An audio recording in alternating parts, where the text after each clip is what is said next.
A lot of folks ask me why their dishwasher doesn't get everything clean. I tell them it may be your detergent. That's why more dishwasher brands recommend Cascade Platinum, with the soaking, scrubbing, and rinsing built right in. For sparkling clean dishes the first time. Cascade Platinum. This is going to be really good or really bad. How about really, really good? Tomorrow, the one and only Donny Osmond joins us for an epic ET takeover. Plus, we're talking to Tyler Perry about Medea's big homecoming. Yeah, she's going to have a whole lot to say here. I don't know. Oh, and she has a message for you. Medea does. Throwing that out there. And speaking of homecoming, the LA Rams didn't have to go. Happening now. This exit gate, which is locked in the open position, has proven to be a headache for residents living in this Alamo Ranch community. Thieves saw an opportunity to commit crime, and as a result, car burglaries and thefts. You'll hear the frustrations from residents coming up. And the future of medicine is promising to be much more diverse. We're going to take a look at the increasing enrollment of African Americans in med school. Feeling the warmth outside today, but temperatures will be reset by a cold front very soon. We'll jump into those details in just a bit. The News at 5 starts right now. First at 5, thieves saw an open gate to an Alamo Ranch community as an open invitation to commit crimes early Tuesday morning. Surveillance footage shows people going house to house stealing property out of cars, and in one case, they made off with at least one SUV. Our Daphne Gray has some of that surveillance footage and the neighbors' frustrations. Still hard to believe that someone actually came in and just, take your property. Like many of her Summit and Alamo Ranch neighbors, Transetta Brown is beyond frustrated with the situation you see here at one of the community's exit gates. A broken gate in the open position. We have this gated community for that. I mean, obviously it's not foolproof, but it's there to deter. The open gate failed to do just that around 4 o'clock yesterday morning. A couple of cars with an unknown number of people entered the property. Homeowner surveillance footage shows the cars driving up and down streets and at times stopping at different houses to check for unlocked car doors. They stole, everything from lanyards and keys to offices, people's garage door openers. They stole just everything. In Brown's case, they stole her family's 2009 black Ford Flex. In this video, you see the person driving the SUV park for a second to adjust their seat. Brown says she had no idea until her daughter told her later that morning. We go out to look and it's gone. Brown says that her SUV was actually parked in this spot and there was another car parked behind it, which means whoever stole it had to work to get it out. You see right here, they damaged this bush before driving through Brown's neighbor's yard to get away. The HOA did send this message to the community stating they were aware of the situation and how much repairing the gate would cost. Residents say they hope the association moves swiftly to fix the problem and hope the suspects responsible are caught sooner than later. We have earned everything that we have, and don't just come and take it, earn it yourself. Think about what you do can impact the rest of your life. It's not worth risking your life over, no matter what the property is. Daphne Gray, KSAT 12 News. You do at 5, we have learned the name of a man killed in an industrial accident yesterday. Medical examiners say he is 29-year-old Dustin Ray Sips. San Antonio Fire Department officials say a piece of industrial machinery fell on top of him. This happening yesterday on Calle Rialto. That's near Ralph Fair and I-10. Sips found dead once fire crews arrived on scene. A family on the city's northwest side now left with so many questions in the aftermath of losing their home to a fire. This happening last night around 11 o'clock on Dahl Trail near Ingram Road. San Antonio firefighters got there to find the flames coming out of a bedroom window. They managed to put those flames out and get the family out safely, though the family did have another place to stay. This cause of this fire remains under investigation. All right, take a look at this person. They're accused of setting a woman's car on fire last week. This was Friday on Salisbury Drive near Broadway and 410. It's on the north side. The suspect seen exiting the Cadillac that you saw in those earlier photos. San Antonio police say that car didn't have any license plates. The victim and her son were inside the home at the time. Both of them are okay, but the flames did cause a lot of damage to her vehicle. If you have any information on who this might be, call Crime Stoppers 210-224-STOP. Take a look at this man. He's accused of stealing $500 worth of merchandise from a Walmart in Cibolo. It happened back on January 28th. Cibolo police say the man stole the items from the electronics department. If you recognize him or you have any information, call the Guadalupe County Crime Stoppers. The phone number 877-403-TIPS. A second person has been arrested on a murder charge in the death of Victoria Stampley. She's the woman who was killed and thrown in the middle of Post Avenue. That's near Broadway and Brackenridge Park. This is Stacy May Lynn Page. The police department believes she was with the trigger man, Felix Jesus Hernandez. That's the night of the shooting. Both are charged with murder. Guns, drugs, money, stolen cars, just a few things discovered in a gambling bust on the city's south side this morning. All that along with dozens of 8-liner machines. They were taken from a gated property on Loop 410 near Morton Boulevard. It was around 7 o'clock in the morning when Bexar County deputies busted through these gates. 5 people taken into custody, one of them with a warrant for a previous gambling operation charge. The sheriff is calling this one organized crime. It's a pretty big operation, several outbuildings, but what we do have is a couple dozen machines, illegal gaming machines. Sellers are also saying no one's going to be able to hide anything like that here anymore, since they plan to cut off the utilities to the building. A win for Texas in the fight against the opioid epidemic. Attorney General Ken Paxton securing more than $1 billion in an opioid settlement with the nation's 3 major pharmaceutical companies. The companies sued for creating and fueling the nation's opioid epidemic. This is the 5th settlement that Paxton's office has finalized for the state. Turning to COVID-19 news now, Metro Health reporting 419 new cases, 6 new deaths. The 7-day average now standing at 767. There are 587 COVID patients in the hospital. 158 of them are in the ICU. 95 are on ventilators. Meanwhile, across the nation, the White House says more than 50 million American households have received their free COVID-19 tests from the federal government. But government officials are facing a more complicated picture when it comes to guidance on indoor mask use right now. ABC's Karen Kafa explains top officials address that topic today. As governors across the country from both parties ease mask mandates, the Centers for Disease Control and Prevention said new federal guidance could be coming soon. If and when we update our guidance, we will communicate that clearly, and it will be based on the data and the science. Despite the drop in the number of COVID-19 cases nationwide, CDC Director Rochelle Walensky said federal decisions will put another metric in focus. We must consider hospital capacity as an additional important barometer. Our hospitals need to be able to take care of people with heart attacks and strokes. Our emergency departments can't be so overwhelmed that patients with emergent issues have to wait in line. Masks in schools for kids is another area where federal officials are cautiously watching the data. I know that they are very carefully reviewing the information. I think CDC's job is to make sure that schools are safe and that kids can be in school around the country. Public health experts say optimistic trends aren't a reason to let up yet. The game clock is still ticking. We can't afford to pause, and we can't afford to stop playing while the movement is still in motion. An ensemble forecast from the CDC published on Wednesday predicts a decline in COVID-19 related deaths over the next 4 weeks for the first time since late December. In Washington, I'm Karen Kafa.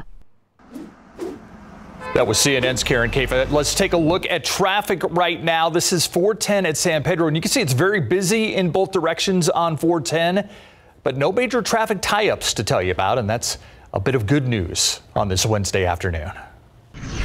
Check this out. 80 degrees, the high temperature today. That's after starting off at 58 earlier this morning. Both those numbers above the averages of 45 and 68. And it's going to be another mild day again tomorrow. But then a cold front impacts our temperatures. 81 Del Rio and Eagle Pass, 80 right now in Schertz, even Floresville, 82 degrees, Utopia 78. We're feeling the warmth out there today, and even a hint of humidity back in the air. That's going to lead to some low clouds later on tonight, and I do think some patchy drizzle by about midnight through maybe about 6, 7 a.m. Temperatures on the warm side overnight in the 60s. Pretty much all night long, but get ready for that cold front. We'll talk about what that means for temperatures and much more in just a bit.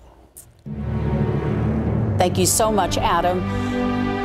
Last week, we recognized San Antonio's Black medical pioneers, and this week, those who are hoping to walk in their footsteps. Already nationally recognized for its diversity, the Long School of Medicine at UT Health San Antonio is seeing more and more applications from African American students. Jesse Degollado tells us why more people are applying and why it's not just the recruitment efforts.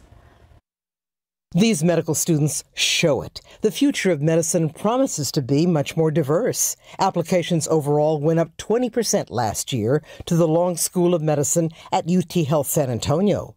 Twice that many, 40%, were African American students. That's highly encouraging. Ifeanyi Anyoha is a third-year medical student from Dallas. As a curious college student, he shadowed his primary physician, specializing in internal medicine. This was the first time I've seen a profession in which you could hug your clientele, hug your patients. He says more African American medical students like himself also can serve a greater purpose, even beyond healing their patients. We can, to some degree, help ease some of the hurt, ease some of the historical wrongs that were done. For the Chief Diversity Officer at the Long School of Medicine, we see the fruits of our labor.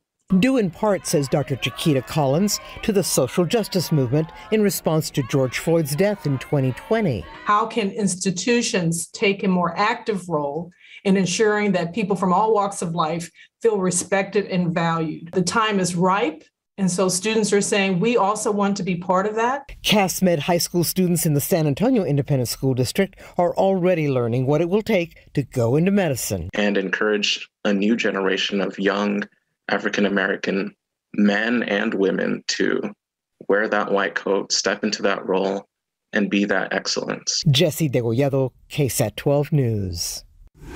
Still ahead at 5, what's for dinner? Chicken, steak, fish? Salt might be one of your go-to seasonings, but too much sodium, not good for you. Coming up, we're going to be talking about subbing your salt for healthier options without sacrificing the flavor.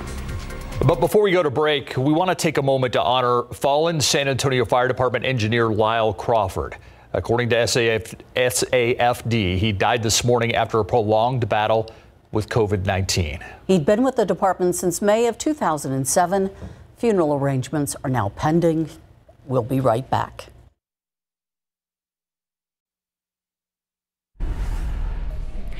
I'm Myra Arthur here in the KSAT 12 newsroom. Here's something to think about. Could the city cut your property tax rate?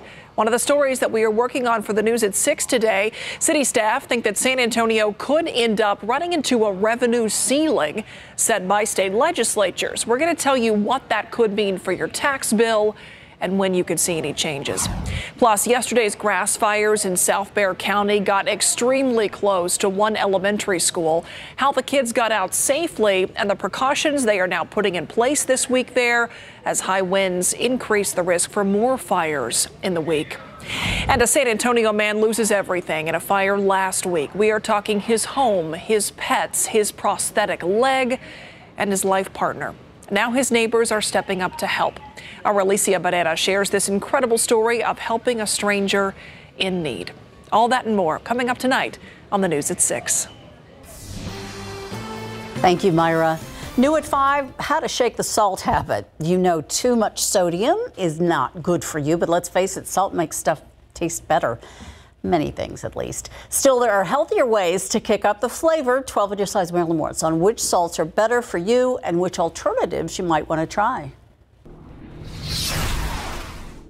Christopher Maimoni is a major foodie who loves to share. During the week, though, he eats healthy. The body doesn't process food the way it did when you were younger. So I'm just cutting back on sodium and fats. I'm basically eating lower salt, lower sodium in general. Why do we crave salt? Salt or sodium chloride is a flavor enhancer that can boost the intensity of a dish. It can not only enhance sweetness, but also can mask tastes like bitterness. There are a lot of different salts, but they're not all the same when it comes to sodium levels. The density of the crystals makes a difference. A 1/4 teaspoon of fine table salt has more sodium than a 1/4 teaspoon of coarse or flaked salt. And what about alternative products? We wanted to determine how the products worked as a salt swap to see if we could tell the difference and if they were better or worse than regular salt. Taste testers tried 6 products on rice, scrambled eggs, and popcorn. Here are the tastiest. They said Morton Lite salt, 50% less sodium, tasted most like the real thing. In rice and eggs, it was hard to tell the difference, but popcorn tasted slightly bitter. MSG products add a savory flavor. Testers said accent seasoning tasted more brothy than salty, but liked it on popcorn. But they detected a metallic flavor to rice and eggs. Nutritional yeast can be used as a sodium swap in veggies, soups, and salads. Testers said the Bob's Red Mill Large Flake nutritional yeast had a cheesy umami flavor. So depending on your taste, there are ways to shake the salt. Marilyn Moritz, KSAT 12 News.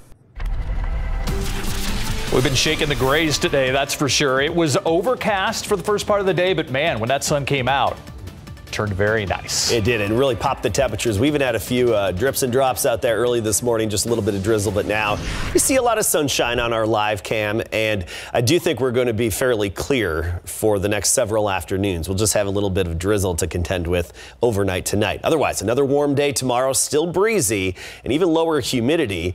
Much cooler then as we get into Friday as a result of a cold front. Let's get to all of it right now. You look outside, sunny, 80 degrees officially at the airport. Dew point at 57. That's important. I want to point that out. We have more humidity in the air, more mugginess in the air. It's not uncomfortable, but we definitely notice it compared to the very dry air of not just several days past, but even weeks past. So this little influx of mugginess has been noticeable out there, and especially closer to the Gulf coastline, Lavaca County, DeWitt County, get to Victoria, Kennedy, Gonzales. Dew points in the 60s. That's very noticeable mugginess.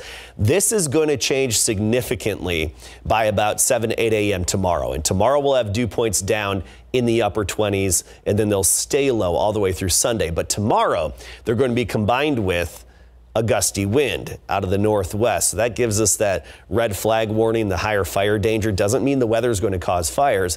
Just means if there is, say, a grass fire or a structure fire, it can spread rapidly. Very low relative humidity tomorrow and gustier winds. So that's how dew points will be changing. You'll notice some drier skin tomorrow again as well. Look at these readings. 89 Cotulla, 88 Laredo, 85 Del Rio and Pleasanton, Hondo 83. Those are the warmer locations. You can tell where the clouds held on longer. Temperatures confined to the 70s where the clouds have been lingering. But the cold front is just off to our north, and it's part of somewhat of a complex system that's headed our way. This cooler air behind the front is going to be plunging southward, and we're just going to get clipped by the edge of that colder air mass. I mean, temperatures as low as 9 in Fargo right now, 14 in Bismarck, 24 in Minneapolis. That's the core of the cold air. That's not going to be hitting us. We'll just briefly get clipped by the edge of that cooler air. So tomorrow morning, a mild start to the day. West of I-35, low to mid-50s, locally right near 60 degrees for morning low temperatures. Then by the afternoon, before the cold front hits, we'll make it back into the upper 70s right near 80 degrees. So about 78 Uvalde, 81 Beeville, and closer to 70 in the hill country. But then by Friday, most of the afternoon is going to be spent in the 50s. So much cooler on Friday, going from near 80 Thursday down into the upper 50s by Friday, and then temperatures rebound pretty quickly, and I think we'll be looking at 80 degrees again by early next week. So let's talk about the weather pattern and what's happening. We've got this big dip in the upper level flow off to our west. Same system we've been watching for a couple of days. A little bit of precipitation associated with it, but what these do, this is the upper level wind flow we're watching. When these strong upper level winds cross over the Rockies in such a manner as they are now, they spin up a low pressure system at the surface. They spin up basically a system, and that's what's going to be happening tonight through the day tomorrow, and especially tomorrow night. So that's why you're going to see an increase in precipitation, not here, but North Texas and Oklahoma. That's where the moisture, that's where the activity is going to be, even the potential for some severe weather for our friends to the north in North Texas and Oklahoma. But around here, only about a 10% chance tomorrow night of a stray shower, and becoming gusty, of course, with that front. All right, let's talk about our temperatures. 59 in the morning tomorrow, near 80 by the afternoon, a gusty northwesterly wind at 10 to 20 miles per hour with, I think at times, gusts between 30 and 40. By Friday morning, right near freezing at 33, and then only 59 for the high despite sunshine. Saturday, we do it all over again, right near freezing in the morning, but then we rebound into the 60s, and by President's Day, we could see a few showers, a slight chance there. Thank you, Adam. All right, so I guess we would say this is the first leg of the rodeo road trip that the Spurs are completing tonight. That's right. The first 5 were before the All-Star break. The next 3 will be after. So can they get a win out of this one? They should against Oklahoma City. We'll get you ready for the big game. And accusations filed against a Cowboys executive has led to a multi-million-dollar settlement and now retirement coming up. Our San Antonio Spurs are Oklahoma City, where they'll face the Thunder tonight to close out the first half of the rodeo road trip. The Spurs are sitting in 12th position in the Western Conference, while the Thunder are in 14, which is second to last in the West. The Spurs are currently 2-2 on their rodeo road trip after losing to the Bulls on Monday in Chicago, 120-109. With the trade of Derek White, it means more playing time for rookie Josh Primo, is amazing his teammates at 19 on and off the court. He's such a nice guy, man. I can't even explain it. I've never been around a kid that polite. You know, I rolled my ankle on his at a home game a couple weeks ago, and he couldn't stop apologizing to me. I'm like, it's fine, man. It's part of the game. It's part of the game. But we try and give him as much advice as possible. Try and get him to shoot it much more than he is, and just try to get him to be aggressive. And I think he's doing a good job. He's young, so he's still got growth. But to see what he's doing as a rookie, I wasn't playing my rookie year, so I would say he's doing a lot better than me. So it's only up from here. He's going to continue to get better and better, and this is just the start. All right, tip-off tonight at 7 o'clock. Highlights for you tonight on the Night Beat. Pro football coverage, powered by Davis Law Firm. We are now hearing new information regarding the immediate retirement of Cowboys Senior Vice President of Communications and Public Relations, Rich Dalrymple, earlier this month. He'd been accused of voyeurism by 4 members of the Dallas Cowboys cheerleading team back in 2015 that resulted in a near $2.5 million settlement. According to ESPN, one of the cheerleaders identified Dalrymple as a man standing behind a partial wall with a cell phone pointed in their direction while they were changing their clothes after performing during the Cowboys kickoff luncheon in 2015. A Cowboys fan also claimed he saw Dalrymple taking upskirt photos of Jerry Jones' daughter, Charlotte Jones Anderson, while watching a live stream in the Cowboys war room during the 2015 draft. Dalrymple issued a statement in which he said, "I understand the very serious nature of these claims and do not take them lightly. The accusations are, however, false." Bengals quarterback Joe Burrow suffered a sprain of the medial collateral ligament in his right knee during Super Bowl 56 that will not require surgery. That's according to his head coach, Zach Taylor. The injury occurred when Burrow was sacked for the 7th time in Cincinnati's 23-20 loss to the Los Angeles Rams this past Sunday. Who could forget the look of pain on his face when he went down? He would limp off under his own power, but returned to finish that game. I tell you what, that guy can take a hit and then some, so congratulations to the fact he doesn't have to go through surgery on that knee. No doubt he's a gamer. Yes. Yeah. He'll be back. Yes, he will next year.